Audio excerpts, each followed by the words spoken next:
Hey, if you've got a minute, I want to tell you a quick story. And this is the absolute truth, hand in my heart.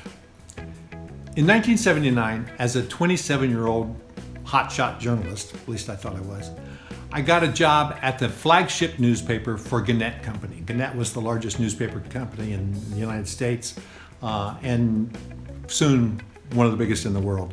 And I got a job with the Rochester Democrat and Chronicle. Within 3 months, I had written a proposal for my vision of a new weekly national magazine with many new ideas about different kinds of coverage. I gave it to my editor with a note that said, hey, I had this idea, and I didn't expect to hear anything else about it. 3 weeks later, though, I was invited to the executive dining room at the corporate headquarters to have lunch with the executive vice president for news. His name was John, and he wanted to talk about my magazine idea.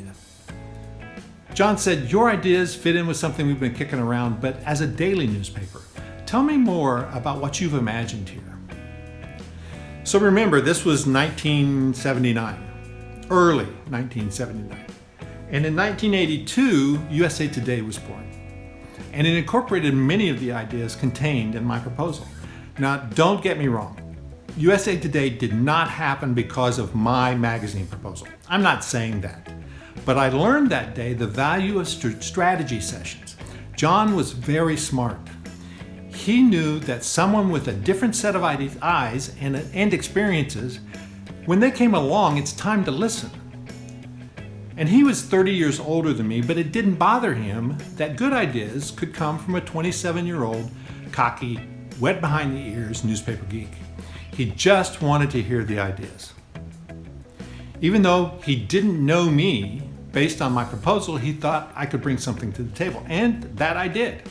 I was honored to be involved in that, the first of many corporate and personal strategy sessions over my lifetime of service. In fact, I'm such a strategy junkie that I drive my daughter crazy. Jennifer runs the company, as you know. It's our day-to-day operation. She does our day-to-day operations. When she first came on board, she was all about doing the next thing. She's a list maker, and she knocks out a ton of stuff on her list every day. I'm a priority person. I organize the important stuff and keep us pointed in the right direction. My list is never complete because I always rearrange the priorities. And I always ask, is this the next right thing to do? You can't know the answer to that question, though, unless you've created a strategy or a vision for you and your company. Many years after my encounter with John and the birth of USA Today, I made a career out of helping big companies work on their strategy activities.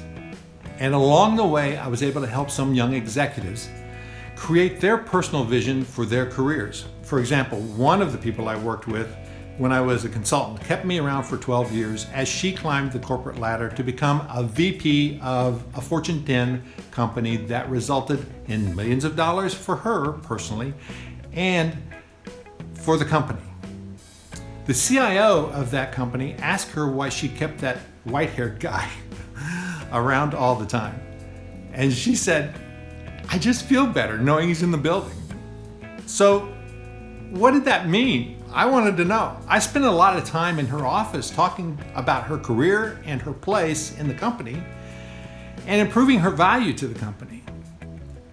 We developed a corporate strategy as well as her personal strategy. Now, we never really called it a strategy, but we talked about it and laid out her plans over time. And again, I'm not taking credit for anything except maybe that I'm really good at listening intently, asking questions, and helping people get to the right answers. Usually, the words come falling out of the speaker's mouth, and I capture it. I hear something different from what you're saying often. Here's the thing, though. I'm really good at this. Jeff Herring said once, David just sees things other people don't. And I think that's true because of the experiences I've had and my natural curiosity. I've never believed that just because something has always been done a certain way means that it always must be done that way.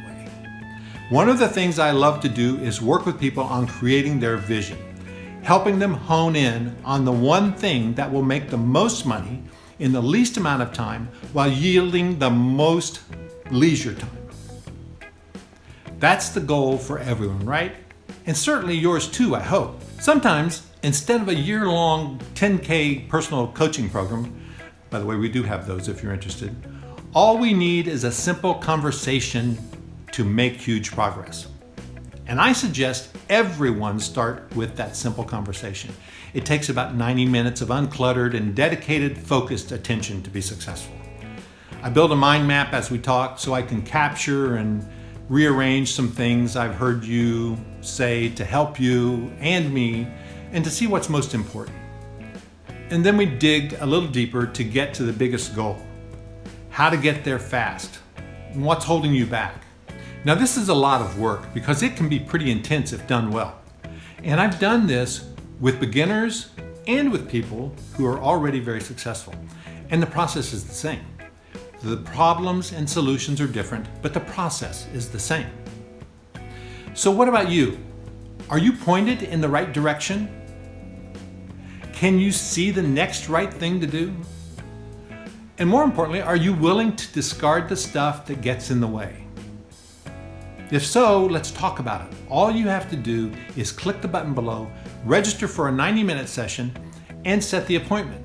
Before we meet, you'll complete some intake documentation so I know a little more about you before we start so we can really get more done. But right now, if you're not quite ready to do this, just realize you've got 90 days to book it. So don't feel any pressure. But I will say, the sooner we do this, the faster you'll hit your goal. And let me tell you, it feels great having a strategic plan when you're done. So go ahead, click the button below. Let's get started now.